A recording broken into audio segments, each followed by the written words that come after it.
So what I realized while I was in London last week is that because I'm at a remove from the US and closer to China sitting here in Singapore, I perhaps had more optimism than is pervasive on China.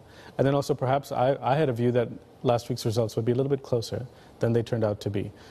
Upon reflection, you can, in hindsight, look at a lot of things and realize there are many reasons for people to be skeptical about China, and there are many reasons for people to have already decided what the outcome of the elections would be last week.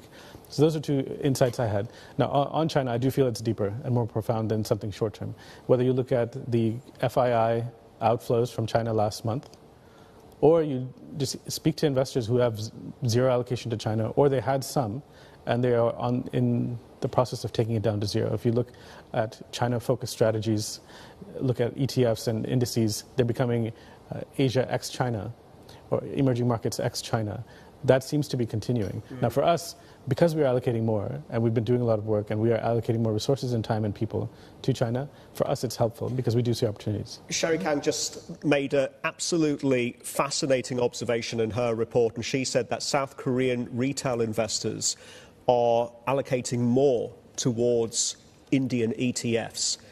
That to me really speaks to the fact that that is how, if the external situation is going to be aggravated by Trump tariffs on China and everybody else's collateral damage, you want to be invested in those markets that have strong domestic growth stories. India ticks that box, Indonesia ticks that box. Is that what we need to do? I believe so. Indian equities just had their worst month in 4.5 years, since March 2020. It was the first down month all year.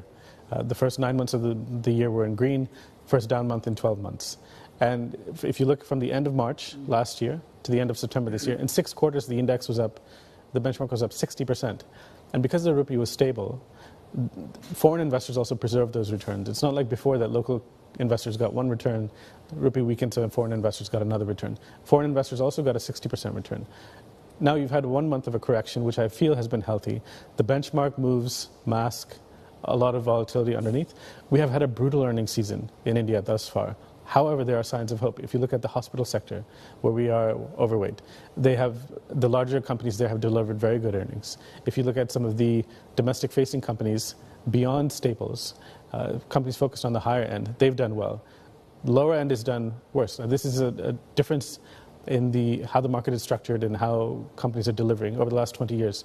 We used to focus on the bottom of the pyramid, consumer staples driving growth. It's a penetration story. What you're seeing now is a premiumization and luxe story, which was not there before. And so when people ask what's the one takeaway on India, there's no real one takeaway. There are a lot of micro markets, which is why you have to do your work, which is why it's a great market for active investors.